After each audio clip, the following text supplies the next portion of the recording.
him quickly. To my extreme right, Mr. Derek Banga, who's a communications consultant, and to my immediate right, Professor Edward Kisiangani. He is our resident political analyst. And let's get straight to it. Tonight we begin with the issue of land, which is a major topic in this election. Last week, you may recall our conversation on this topic, where our panel largely agreed that Uhuru Kenyatta, the Jubilee presidential flag bearer, and his family would have to come clean on this topic for their own political survival. The panel also felt that it was possible for Uhuru to disassociate himself from whatever land injustice believed to have been perpetuated by his father's regime. While the Kenyattas seemingly took the cue and gave this rebuttal on the land question. Listen to Uhuru Kenyatta and his politician aunty, Beth Mugo.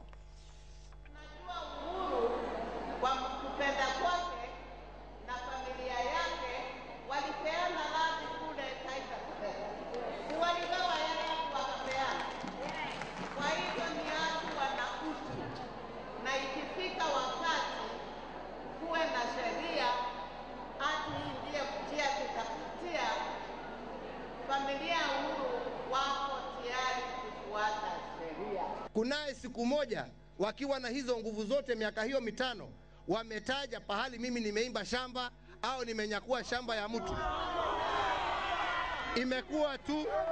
Imekuwa tu wakati wa uchaguzi ukifika ndipo wanataka kutaja maneno ati ya mashamba ndio waingize chuki. Na tukakubaliana na mwenyewe ya kwamba hata vunja hiyo manyumba ya wananchi.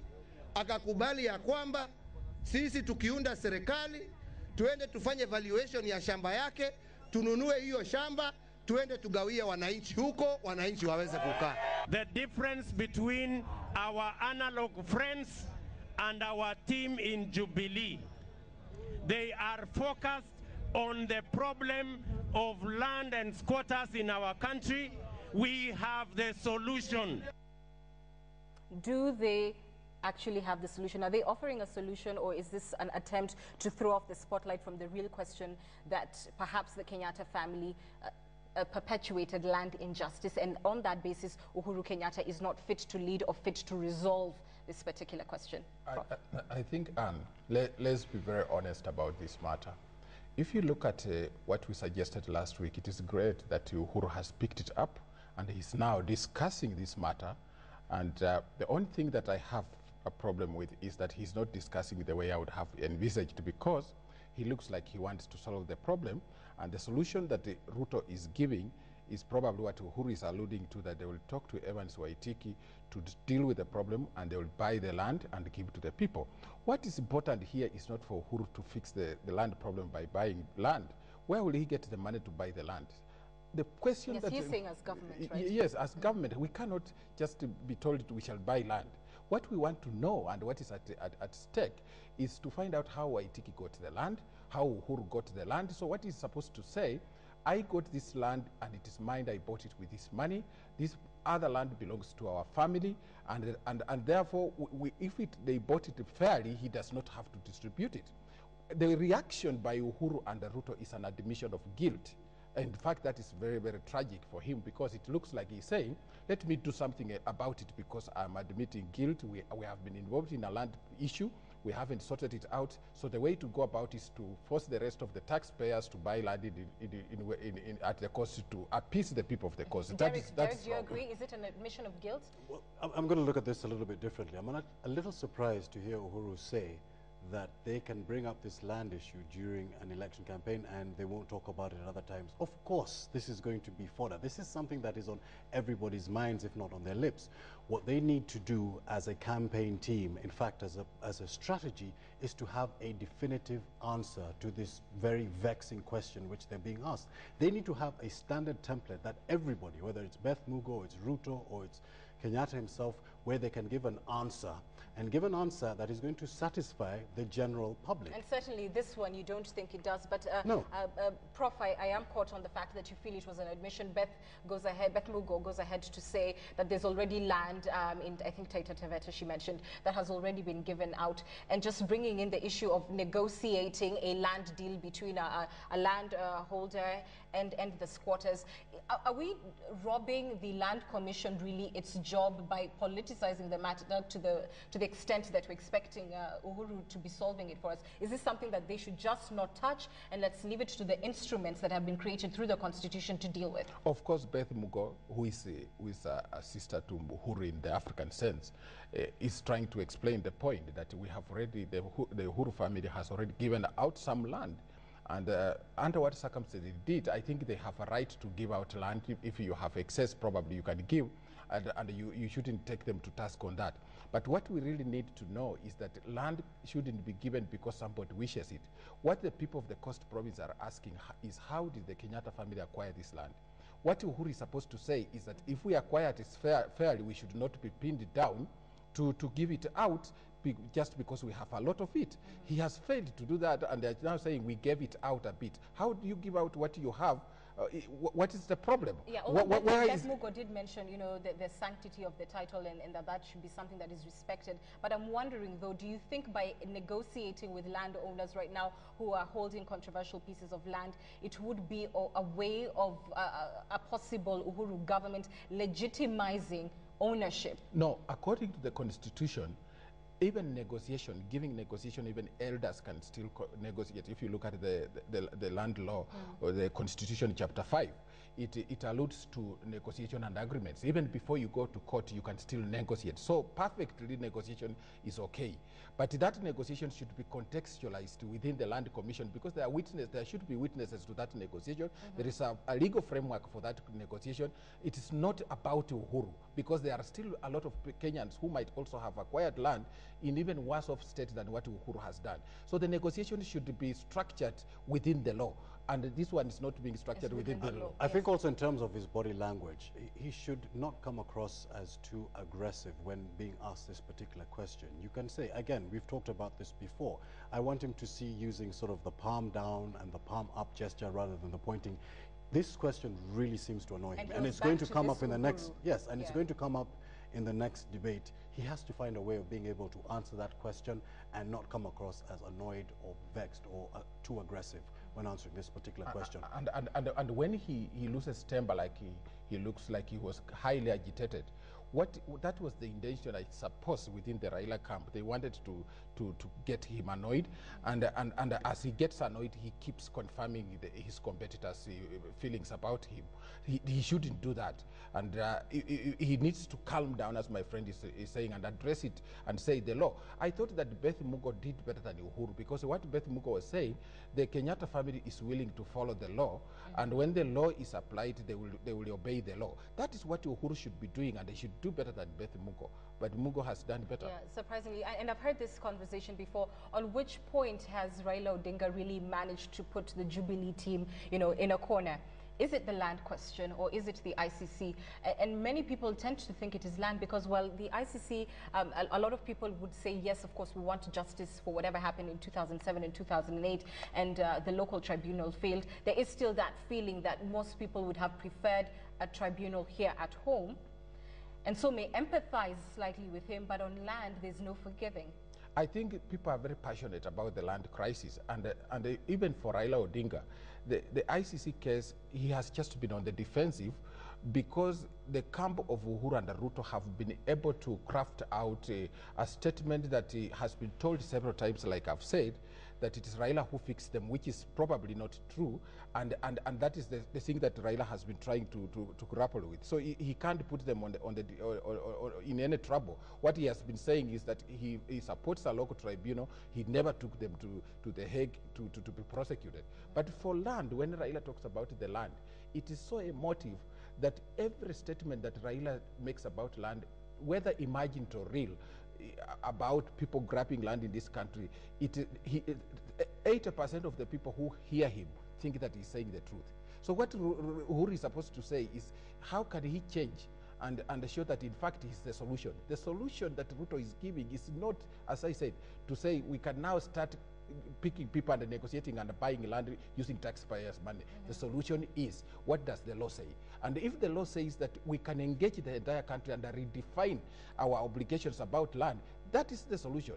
And if you don't shy away from the Constitution, it will be a very haphazard way of solving land problems, and you can cause problems. So I don't think the Jubilee have demonstrated that they have a solution to the land problem. They want to do it. The answer isn't just matching up. I think he's already found the answer for that ICC question, and he said it clearly before. This is the will of the Kenyan people, and then that sort of puts it to bed. And it's an elective position. And it's an elective position. So they need to find some way of being able to answer this very difficult question on land, which is going to satisfy the majority of Kenyans. Yeah, and hopefully it's an honest answer. Well, while Uhuru was busy defending himself on the land question, his old colleague Peter Kenneth of the Eagle Alliance was busy taking pot shots at him. Well, during the debates, Kenneth at one point defended Uhuru on the ICC issue, saying that he supported a local tribunal and further would have even preferred to beat Uhuru on a level playing field, fair and square.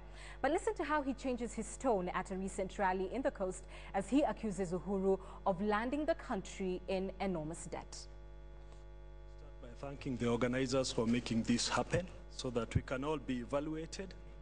I want to thank our moderators tonight and thank millions of Kenyans who are viewing and listening to this live debate. Leadership is about ability, it's about passion, it's about vision. It's about love for the people you want to work for.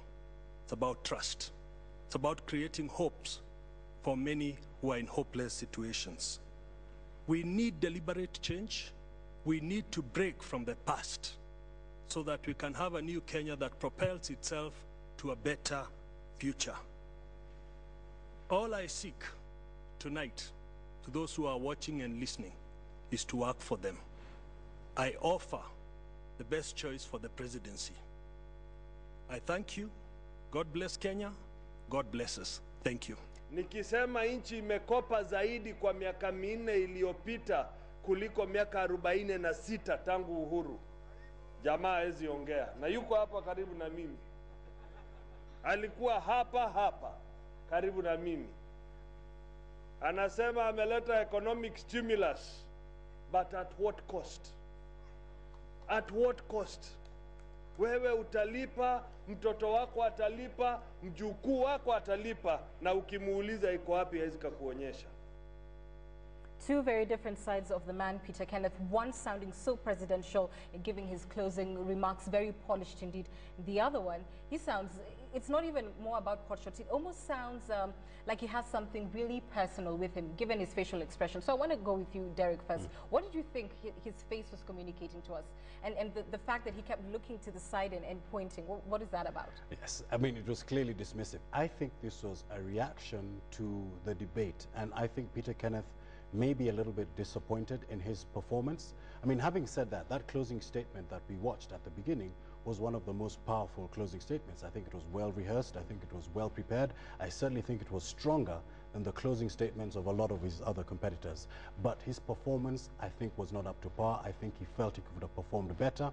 And this is his immediate reaction after the debate in terms of his body language, in terms of, as you said, a little bit of that face which is dismissive, maybe sneering. And now, not that there's a hint of desperation coming in, but this is now, he's sort of facing crunch time, as they say. Well, but I think the judgment on Peter Kenneth is a little harsh. I thought he was very articulate, and this is the problem I have. During the debates or even during the debates, you see, I was surprised because I don't want to contradict my colleagues within the pollsters, but I can tell you this, that I was surprised that the pollsters rated him very low, and yet he answered more questions. He was very articulate on security and many other issues.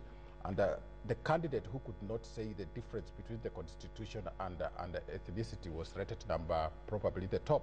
I don't know who was called, but that aside, I would like to say this, that Peter Kenneth knows that Uhuru Kenyatta is his competitor, and they come from the neighborhood. And Peter Kenneth believes that what he's trying to push is that comparing to his Gatanga constituency and Uhuru's Gatundu constituency, Gatanga has done better, and yet the people of that region seem to recognize Uhuru rather than him. So he's pushing who has many better qualities, and he has a base which we say. So he's harassing Uhuru from the backyard, and he hopes that people will see that point.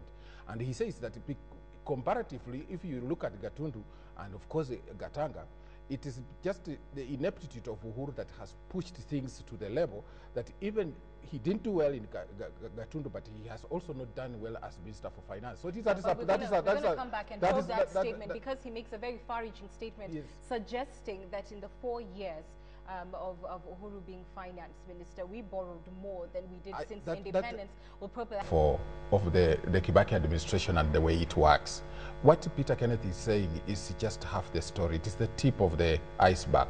So you agree that, because that Uhuru presided over more borrowing in 4 years than the country has since independence? I think that shouldn't be the focus. The focus is that there are a number of government ministers. When things are going well, they say we did it collectively.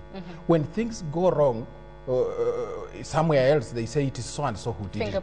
Yes, so if you look at Peter Kenneth, he shouldn't be talking like that. I don't think that a minister himself alone can commit government to borrow. People know how budgets are made. Anybody who has done a basic education up to Form 4 knows that the budget process passes through so many things and so stages, and then it's approved by cabinet. I don't think that it's one man is sure. So to say that if there has been borrowing, that is Uhuru's borrowing, it's poverty of common sense. I don't think that anybody can take that, and nobody can believe him. So he should abandon that kind of approach. It is going to damage his presidential poverty of common sense. And you know, I think for a lot of people who saw that last clip, because I have shared it around, there is the feeling that this is perhaps the lowest we've seen Peter Kenneth. You know, he has been, you know, the kind of candidate that has been on the reform sort of platform, without necessarily saying that reform is what we're campaigning for, but he's seen to be that type. But all of a sudden he's rolling up his sleeves and getting dirty, and not in a good way. Well, he has to. As I said before, I think it is crunch time. It's only a few weeks to the election, and basically the gloves are off, and he has to do what he has to do in order to be able to get the numbers. Do you think it's actually going to result in real tangible votes, or is he messing up with his reputation? No. Well, you know what? Peter Kenneth is one of those candidates, as you said before, statesmen like, you know, there have been comparisons with Obama. I don't necessarily believe that, but it may damage that sort of clean-cut reputation that he's had. And so at the end, it may be not the best strategy. I think he should stick to his main message and perhaps not start. I think what you say is, when you ask that question, Anne, you raise other sentiments in me. Peter Kenneth knows that he's not going to be our president. That is a fact. And therefore, I wasn't going to say that. And I'm not saying it. He knows he's Derek would never put it that way. Yes, I'm putting it. He knows he's not going to be our president, but he thinks that if he's not going to be our president, Uhuru should not also be our president. And period. So that's why he's getting dirty. And he knows he doesn't seem to have a lot of issues. If you look at the debate which took place recently, Muite was like a sparring partner for Uhuru, and then Peter Kenneth seems a bit neutral, and he didn't attack so much of what Raila had done. You see that kind of thing. So he thinks, if I'm not going to be the president, let Uhuru also not become the president. So maybe that is his game plan, and then he can negotiate and maybe walk out and say, with all these resources you had, Uhuru, what have you got to show? We are the same if we are all condemned. So it's a strategy, and in the future he'll remind them that this guy couldn't perform, so let me be the alternative member from this region, and then ask Kenyans to support. I think he needs to stick to selling his message, his vision of a better Kenya, going through, you know, the reforms and how he's going to change his nation, rather than attacking candidates. That doesn't suit his style. Yeah, I think the problem always is when you feel you're taking the high road and it isn't earning you perhaps the kind of public acclamation that you are hoping for. But certainly very good pointers. Well, here is another tale of love gone sour. Miguna reappeared on your screens after a short absence, and he was back with a bang. Kidneys for the king. Listen to him as he makes his argument on various things, including why court flag bearer Raila Odinga and outgoing President Mwai Kibaki should face the ICC, why he is backing Uhuru's bid for presidency, and his take on a possible backlash from the West should Uhuru win. Raila and Ruto, who was more important than the other, even now? So they should go to him.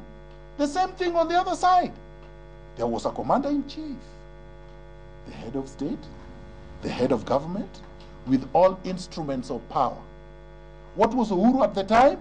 A mayor MP for Gatundu South and leader of KANU, which had been humbled in 2002. I'm going to back Uhuru in this campaign because I want Uhuru to give this man a thrashing that he has never received in his life. I think they could probably do some of the things they are threatening. at least some of them may end up doing. But I would say it might not be as calamitous as some of us have projected it to be. I really don't know. I'm not Makau Mutua, who sits in New York and plays around with this crystal ball, because I don't have any. No crystal balls for him, but what do you think it portends? Does he sound like a broken record? Is he offering anything new from peeling back the mask? Miguna has a distorted personality and a damaged ego.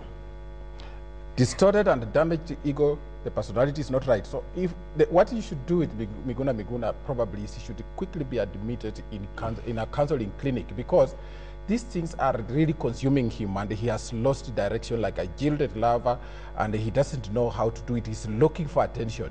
When did he realize that Anne... But why would you say he has a distorted personality? You can talk about ego, I get that. But you see, he has this obsession for one person called Raila Odinga, who he defended some time back very fiercely.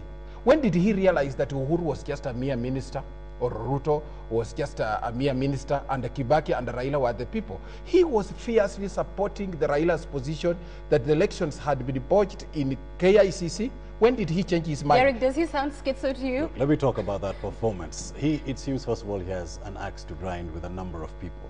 He's overly aggressive. I think even you can tell in terms of his body language. The non-verbal cues are telling me, challenge me. And also, this is what is very, very key here, in terms of, I don't see his hands, and I actually think he may not believe everything that he is saying. That is actually what I am taking from his body language. But clearly, the man is coming across, I think you can catch more flies with honey. Yeah, I was just about to mention that because we do not know really the truth behind the stories that he's publishing, but his style of delivery, it's alienating the audience. Do you think? It is. It is alienating. It is irritating. You wouldn't keep in Miguna's class for 40 minutes. If you are a student in the university and he was your lecturer, you simply walk out and fold up. To peel back the mask. You don't want, because the guy himself doesn't know how to present himself, and he says things that he can't substantiate. You know, all of us in life, and we disagree with people. There are people we don't agree with, but there is some civility in which we do things. He doesn't have to attack the Prime Minister to the extent that the Prime Minister looks like. If he does not deal with the Prime Minister, food will not come to the table. He should leave Raila alone, move on. And if he wants to be our leader, for example, as governor or leader of some sort, he should start selling his things. Many people have made mistakes. Why would he be preoccupied with day one, you write a book about Raila Odinga, day two, you are writing a book about Raila Odinga. And now he's inviting himself to become, to help Uhuru. I don't know. Should Uhuru be worried with friends like these? You don't need enemies. I don't think Uhuru needs to be I don't think worried. Uhuru needs Miguna. I don't know what would Uhuru do. I think a lot of this is playing to the gallery again also, and it's just words. I think he really needs to look at some of the choice of his words. That would be the advice that I would give him. What do you make of how Raila has handled the entire Miguna saga? Perfect. He has handled it well because he has ignored Miguna, and so if he had engaged himself in some kind of vitriol or exchange with Miguna, I think Miguna has always been looking for such a chance, and then he becomes really dirty. Raila has kept off because there are people he knows he can disagree with, and he knows that Miguna does not have substance, but he knows how to abuse. So Raila has moved on, and I think that handling has saved Raila a lot of embarrassment. But if he tries to take him on, I think Miguna is like a guy who already knows he's naked, and we have already seen his nakedness, and he doesn't care whether you see more of the nakedness. So Raila can't join that league. And of course, there is a level of naivety within Miguna. He's a lawyer, you know that. I'm told he's a lawyer. I thought lawyers are very decent people even when they are very annoyed. But the man has a freedom of expression. Like you may like what he says or not, but he has a right to air it. And as far as I know, there isn't any suit that he's facing in court as far as these books are concerned. So he does have a right to speak his mind. You see, as a Call lawyer, him the village madman or what you want, freedom of expression. As a lawyer, what he should be concerned with is that the crisis of leadership in Kenya across the board. It is affecting even all members of the different coalitions we are having. So what he should be looking at is, how do we make sure that Kenya is a better place And how do we implement this constitution? What is his contribution to the constitution?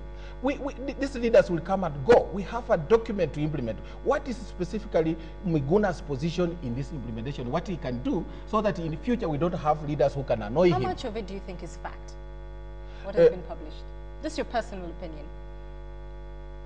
I think a lot of it is trash. A lot of it is trash, and probably if Raila didn't stand for elections, he will have achieved this objective because he has. Derek, let me put the same question to you. Do you think any of it is fact? This is purely your personal opinion. All right, my personal opinion, I think there's a lot that we can question about this. But to answer your question, you can question about what? The book or the Prime Minister? About the book. About the book. I think Raila has bigger fish to fry, like win an election and not worry about what Miguna says. Wow, interesting. You know, he's a third division league player trying to say I can play with first division. So really, somebody should advise, and I maintain what I told you from the beginning. He needs counseling, and the people don't need to vilify Miguna so much. We must go there and counsel Miguna, help him. He has become reckless and he's going to damage himself. Very soon you will see Miguna talking and the nursery school kids will be standing there watching him and laughing.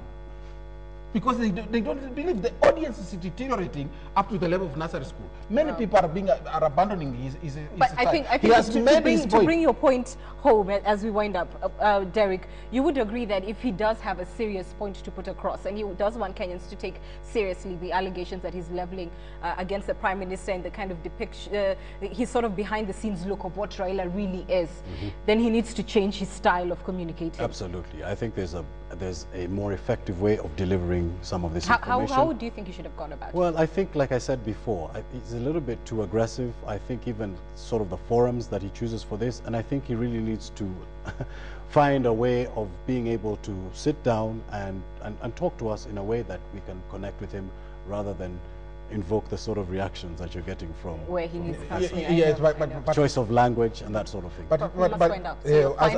As we wind up on Miguna, what we need is that all these presidential candidates, if they become our president, we must treat them with the decorum. We can criticize them, but you don't want to reach a place where you have demonized them beyond repair. That, for example, Miguna doesn't see anything good in Raila Odinga. I wouldn't do that. And now he sees everything good in Uhuru, and he wants to assist Uhuru. Those extremes in life don't work. You must strike a middle ground. Well, certainly respect for the office, even if it's not for the office holder, for the institution of the presidency. I think we can wrap it up at that. Oh, I just wanted to very quickly ask you what your take was on the presidential debate and who you thought was your favorite out of it. Well, I think the presidential debate was a great milestone. Just quickly, I think that there's a little bit of a letdown in terms of certainly the actual debating, candidates challenging each other. Hopefully we'll see a little bit more of that. Certainly I want to see people using a little bit more of the body language, some of the non-verbal communication. You know, we talked about everything from the introduction and shaking hands and all of that sort of thing. I think they'll have learned from that, and I would like to see them prepared. I want to see all the candidates spend some time, no matter how busy they are on the campaign trail, preparing for the debate so that we can get a more vigorous debate. In my opinion, I think Kenya was the winner for that debate because each candidate was strong in their own areas. There are people who are strong on security. There were people who are strong on education. I don't think the rating of Kiabi was fair. Some people have criticized him, but he did very well in areas of education. He was very articulate, but nobody gave him marks because I have questions about the pollsters. I think Martha Karua did the arguments very, very well. In terms of general behavior of the candidates, the worst behaved was Musalia Mudavadi because he entered the room and didn't greet his opponents. I think Uhuru and Raila, despite the differences, they behaved very well. And for Musalia, he just walked in and looked at his friends without greeting them, which shows he's not ready to lead. You must always tolerate such a situation. In terms of public image, my brother Derek, you know that was the people who cooked Musalia for that presentation were bad, and I think he looked a little tired. So Dita was a favorite. And for Dita, he just wants to, he needs to get some depth in his arguments. once he gets depth, he has the necessary tool, which is important in politics, which is sense of humor. In terms of humor, nobody beats him. So therefore, he may be actually shaping up, maybe not in this race, but going forward into a serious politician. I think he emotionally connected with the audience. Yeah. Certainly, as you said, he was a favorite. I think he had those one-liners. Those one-liners are always going to win. They're called Didaism. Didaism. Yeah. There you go. Yes. They're always going to, you know, be quoted the next day or on social media or whatever it is. But you asked earlier who I think won the debate. Well, I will tell you, I don't think anyone delivered a knockout punch, but I think there were strong performances, certainly from Martha Karua. I think she was certainly. Just name one and we're done. I think there was a lot of good performance from Kiabi. Fantastic. Gentlemen, thank you as always. We'll see you next Sunday. Time for us to take another break, but on the other side, we've got your sporting action. Stay with us.